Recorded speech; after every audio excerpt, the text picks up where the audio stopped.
Shalom saudara, kebenaran hari ini berjudul berkhianat. Menjadi orang percaya berarti memberi diri kepada objek yang dipercayai. Oleh karenanya ketika kita mengatakan aku percaya kepada Tuhan Yesus, berarti bukan hanya percaya statusnya Yesus sebagai juru selamat dan Tuhan, melainkan menyerahkan diri kepadanya. Implikasinya dalam hidup adalah kita harus hidup seperti Dia hidup. Percaya kepada Yesus berarti bersedia hidup sama seperti Dia hidup.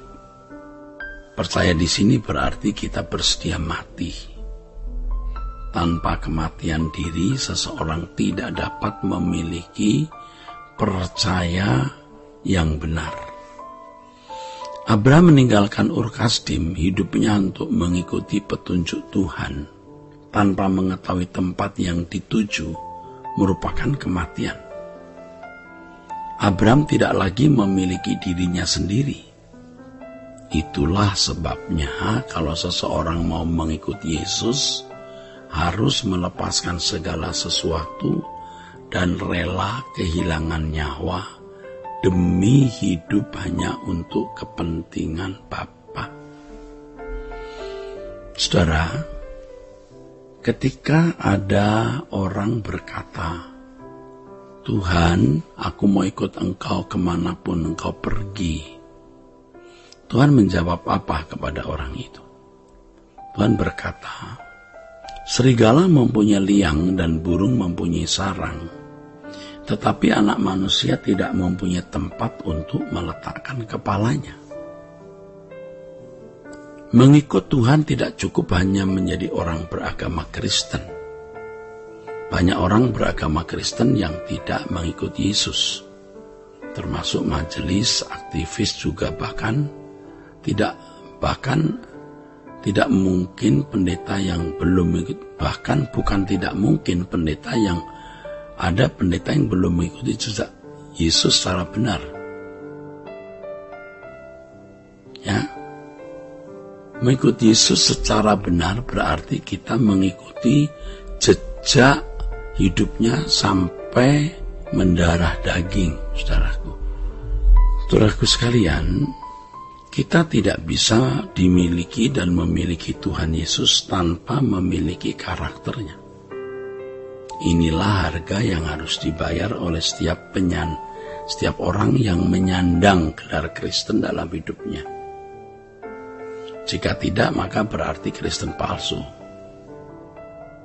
Saudaraku, kita harus menjadikan hal ini sebagai agenda utama dalam hidup. Ya, mengikuti Yesus ini. Bagaimana kita mengikuti Dia? Ini agenda hidup satu-satunya. Itu berarti tidak ada topangan lain yang kita harapkan selain Tuhan. Sebagaimana tidak ada yang menopang diri Yesus ketika Ia mengenakan tubuh daging, sehingga prinsip hidupnya adalah melakukan kehendak Bapa dan menyelesaikan pekerjaannya.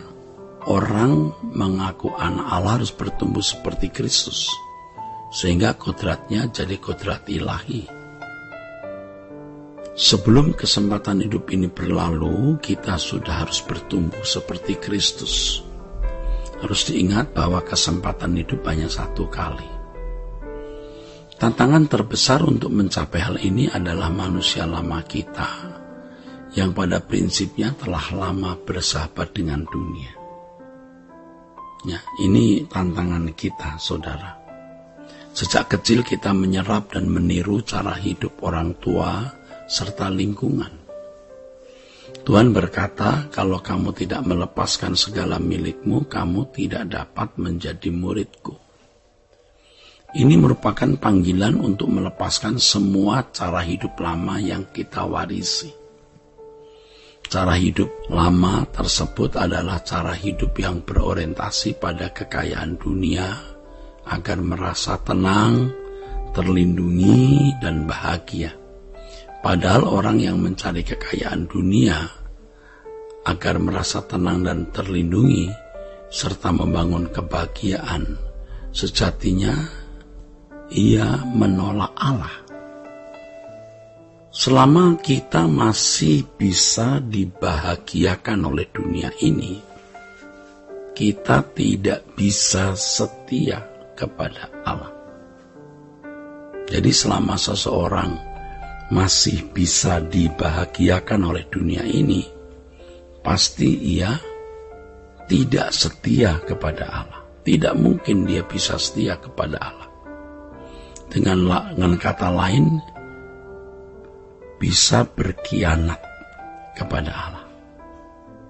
Pengkhianatan kepada Allah juga dapat terjadi kepada aktivis. Ya, dapat terjadi dalam hidupnya aktivis rohaniwan seperti pendeta. Bisa. Ketika masalah pertumbuhan gereja secara kuantitas, ya, ketika masalah bagaimana membuat gereja bertumbuh secara kuantitas dan organisasinya, ya, bagaimana orang sibuk dengan masalah pertumbuhan gereja secara kuantitas, ya, dan organisasinya, itu menyita perhatian lebih daripada pertumbuhan kodrat ilahi seorang pendeta. Sebenarnya mereka sedang berkhianat kepada Tuhan. Gereja yang Tuhan dirikan tidak dimaksudkan untuk mengumpulkan massa yang besar untuk kebesaran nama pendeta dan para aktivisnya. Sejatinya tidak boleh ada satupun bendera yang berkibar kecuali bendera Tuhan Yesus. Sejatinya, saudaraku, tidak boleh ada yang patut diuntungkan, dimuliakan dalam pelayanan selain Tuhan sendiri. Ketika pelayanan gereja diagungkan sedemikian rupa dengan tujuan terselubung di dalamnya, sebenarnya, saudara, para hamba Tuhan di dalamnya sedang tidak melayani Allah dengan benar. Firman Tuhan dalam 2 Petrus 3 ayat 10 berkata, "Tetapi hari Tuhan akan tiba seperti pencuri.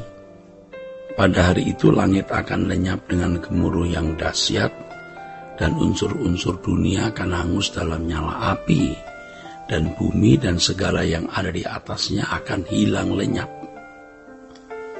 Saudaraku, suatu hari bumi ini akan sampai pada akhirnya.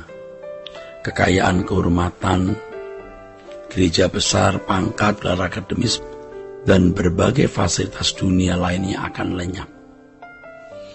Jika semua itu tanpa sadar telah menyedot perhatian orang percaya dan menjadi tujuan hidup, maka hari kedatangan Tuhan benar-benar akan datang seperti bencana. Ya, menjadi bencana bagi orang-orang yang pikirannya tersedot oleh hal-hal duniawi. Sebab orang-orang yang menjadikan hal-hal duniawi atau semua hal yang saya sebut tadi sebagai tujuan hidup, ia tidak pernah menjadi sahabat Tuhan. Ya, mereka adalah seteru Tuhan atau musuh Tuhan yang pikirannya tertuju kepada perkara-perkara duniawi. Oleh karenanya hendaknya kita berjaga-jaga dan memeriksa diri. Pastikan apakah diri kita adalah sahabat Tuhan atau seteru Tuhan yang sedang berkhianat kepadanya. Mungkin kita tidak pernah berpindah agama dan terang-terangan memusuhi kekristenan. Namun dengan hidup dalam pikiran yang tertuju pada perkara duniawi, tanpa sadar kita telah berkhianat kepada Tuhan. Dan tentu saja dengan demikian kita tidak ikut jejak yang telah diteladankan oleh Yesus. Hati-hati, saudaraku, ya. Sola Gracia.